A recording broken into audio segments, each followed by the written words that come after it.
Everybody I know who's married right now, they're married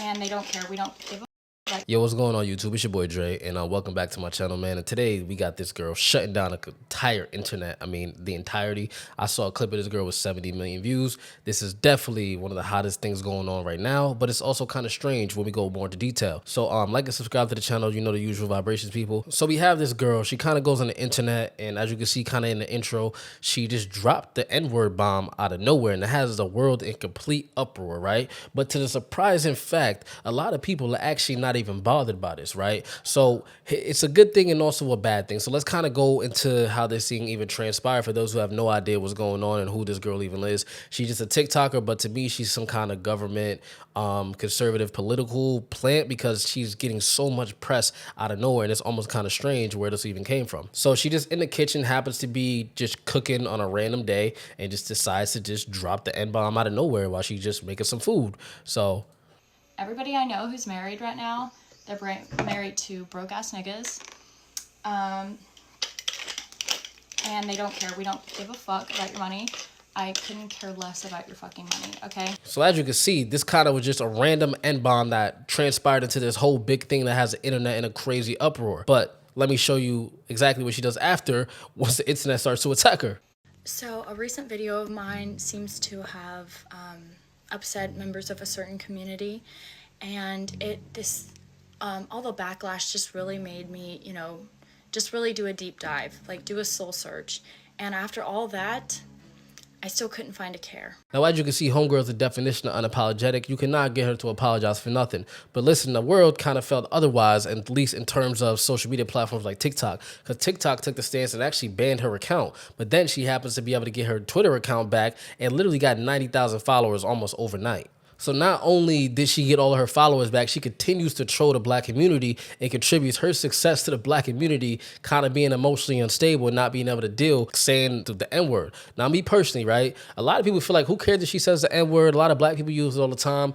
Me personally, I'm not bothered that she really said the N-word because it's like we say it to each other so much. This is why we got to stop using this word, because if you don't really understand the history, I mean, it started in the 17th century with the Latin word where they used it to just describe color. Then the 18th century, that's when it became a derogatory word. And then fast forward kind of to the 20th century is where we kind of took it back and decided that we can claim ownership over this word and kind of use it for empowerment of each other to weaken the oppression that the word nigga had. But then this kind of leads us to where we are now. We have it in all of our music. Everybody's rapping it. So white people feel the need. Why can y'all let all the Spanish people say it? Why y'all letting all of these people say it? But y'all want to be mad at white people for saying it when we never owned any slaves, and black people who are here now never even were slaves. So why are you still offended by the word? But this is kind of what I think. I think that even though I don't even say the word, me personally, and I kind of think that we should stop saying it to each other as a whole. So I definitely have a problem when opposite race people say it, but a lot of black people saying, who cares? But this is why it's important, because she continues to take a deeper dive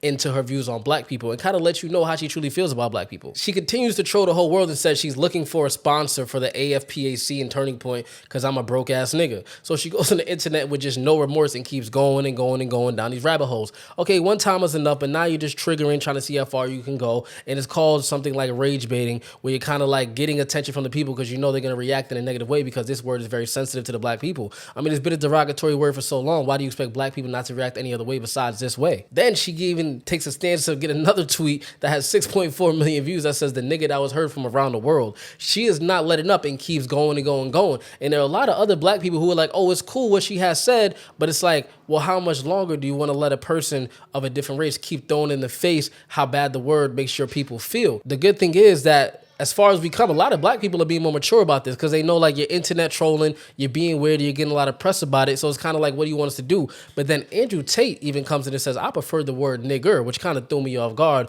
Who knows who they're really talking about? They could be talking about a specific type of black person, or they could be talking about the color. People are funny when it comes to internet trolling, but this is the problem with the black community, is that since we don't have no unity with ourselves, a lot of people feel the need that they can step on our toes and do these kind of things to us because they feel like this. They're gonna say, well, hey, y'all are mad about us using the N-word, but y'all don't feel the type of way we send when the government is sending all this money to so-and-so, when the government is doing this, when the government has done that, when they broke up the households and this, that, and the third. So this is why unity is important and why we can't keep demoralizing each other and then getting mad at other people when they try to demoralize us and throw it back in our face, because then they use a freedom of speech card that she tried to use. Well, not only does she do these videos, but she also makes good point videos that I kind of would have to say makes sense, because she kind of has the agenda that a lot of the stuff that's going on in the world is kind of wrong today, but I'm just not sure why she took this approach to use the N-word in this manner. It kind of makes no sense based off the other stuff she said she believes in. When you're trying to kind of cause a racial divide because of people's lack of intelligence and how they get emotionally triggered when you use this word. So it's kind of like, what is your strategic purpose in doing this, especially when you make videos like this? All those nerds in high school, like the weird theater kids and the anime people, and you know who I'm talking about, the people we didn't hang out with. So they've grown up now, and they're the ones making the laws. They're the Mark Zuckerbergs. They're the Faucis of the world, of fucking nerds.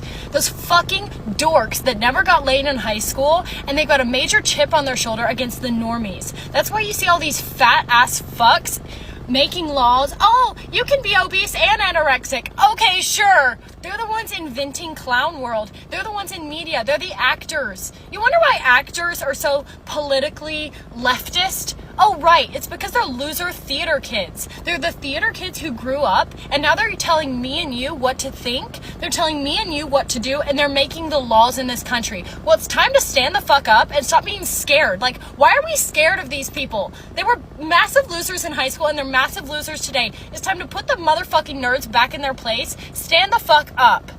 So this sounds like the same approach that she used to talk about the black people, but instead to come at the major players in the government world or the political world by calling them losers, saying they're losers in high school. But clearly, when you grow up and become someone that doesn't really make you much of a loser at all, just in that time period when people weren't able to see that far into the future, you didn't fit into their narratives. So this gesture is kind of weird, because a lot of the people who are considered nerds back then are very, very prominent leaders in the times of today, and I don't think they're angry at what they went through in high school as to why they're kind of pushing what they want to push onto the people. There's a lot of stakeholders that come into place when certain things have to be pushed anyway, but she is definitely super strategic in how she's going about this. I mean, she's coming at government people, then she comes at black people, which is like far out of the scope of what you could even imagine when you want to launch your career in media. As you say, thank you black people for helping you launch your career in conservative media. So it's kind of like, what do you mean by that? But not only does she say thank you for that, but she also refers to black people as puppets, which I find super strange, because it's like, yeah, okay, cool, I get it. You're trying to trigger the people using the N-word as freedom of speech. We use it against each other. You have a valid argument in that sense. But then what do you mean when you call people puppets?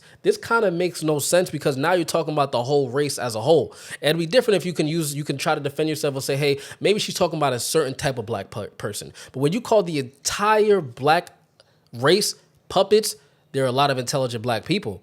So what are you kind of saying when you say that? This is where it comes into, like, I don't really understand her intentions or what she's trying to do or why she's on the internet doing all of this in the first place. But when you think it stops there, she even goes further in to keep trolling the N-word narrative by retweeting this video. Yes, I use nigga. I've used it. I admit it. I put the H on it to emphasize it's nigga. You know, nigga this, nigga please, nigga. You know, can you lend a nigga a pencil? What kind of example are you setting for yourself? Yes. Now, when you think about it, that video is obviously kind of funny because you can't really take this thing too seriously. But the point is how far she's going to keep getting more and more reactions out of the black people.